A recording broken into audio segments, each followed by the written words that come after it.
上帝把地中海的心脏藏在了这座石灰岩岛屿的褶皱里，《权力的游戏》、决斗士、好莱坞的影视剧《钟爱》在此取景，如梦似幻的海水，古意森然的城堡，这里是欧洲度假胜地马耳他。千百年来，来自非洲的风，欧陆的雨，见证了腓尼基人的船满载着宝藏沉没。转眼间，这里已经成为波拿巴家的领地了。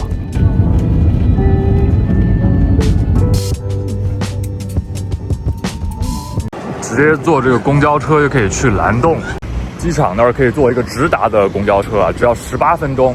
但是呢，那儿发车还要1个小时。公交车票2欧元一次，2小时内随便换乘。这个公交车非常的棒啊，坐的人很少，而且它中间很多站都不停，得自己按铃下车的，所以就非常快就开到终点站了。我发现马耳他都是这种迷宫一样的小巷。哇哇哇！那边已经可以看到大海了。它这里的阳光呢，不像埃及那样灼人灼烧，而且你这个时候还吹着一点来自地中海的海风。不过呢，我看了一下他们这儿干活的，比如说这个拉搅拌机的，很多都是印巴的老铁啊，也有可能还有一些是尼泊尔的，我分不清楚啊。马上下了这个坡就到海边了。哇塞！太漂亮了吧！马耳他的海是极致深邃的蓝色，在阳光的照耀下，如同宝石一样夺目。蓝洞是著名的景点，超过30米高的岩石拱门下，晶莹剔透、变化莫测的海水令人目眩神迷。可以选择坐船去洞穴里一探究竟，也可以就站在高处俯瞰海水的波纹。然后继续乘坐公交车，沿着蔚蓝的海岸线前往穆迪纳老城。之前说过2个小时内公交车随便坐，这样看2欧元的票真的很划算，便宜的游览了马耳他壮美的沿海公路。下车了，从海边的蓝洞到了穆迪纳老城。这个地方有一个那个城门啊，是《权力的游戏》的取景点，所以很多人来这个地方打卡。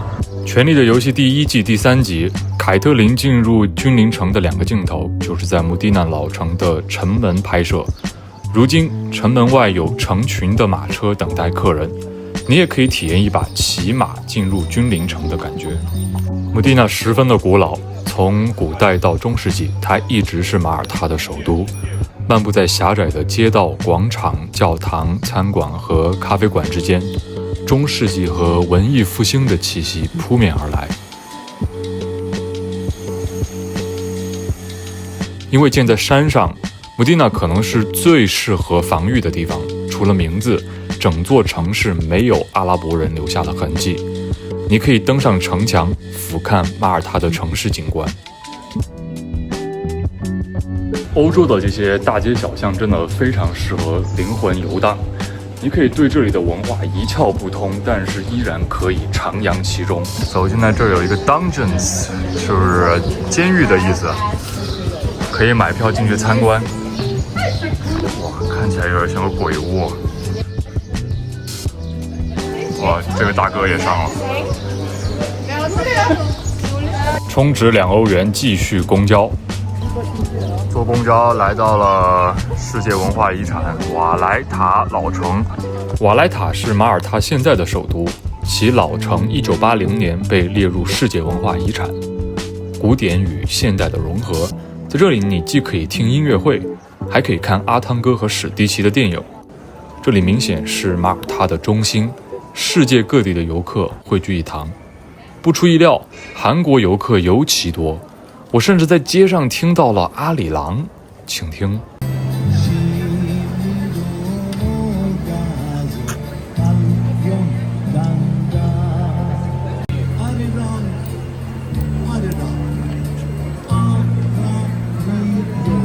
沿着古城的街道一直走到海岸边，来到 St. Elmo 要塞景点，推荐去参观啊！门票只要10欧，可以看到无敌的 Ricasoli 要塞的海景。这个完全就是君临城的感觉啊！ Ricasoli 和 St. Elmo 也成为了扼守马耳他港的存在。在1798年的法国大革命期间，这座要塞击退了3次法军的进攻，最后不得不向拿破仑投降。在第2次世界大战中，瑞卡索尼要塞的大炮又击退了意大利的进攻，谁说他不是老当益壮呢？那么现在呢，瑞卡索尼的堡垒呢也在发挥余热，他曾在《决斗士》《特洛伊》《拿破仑》《刺客信条》等电影中出镜，有兴趣的朋友可以去电影里找一找。马耳他最经典的一个菜是红烧兔肉，这次没时间吃了，得赶去机场了，有点遗憾啊。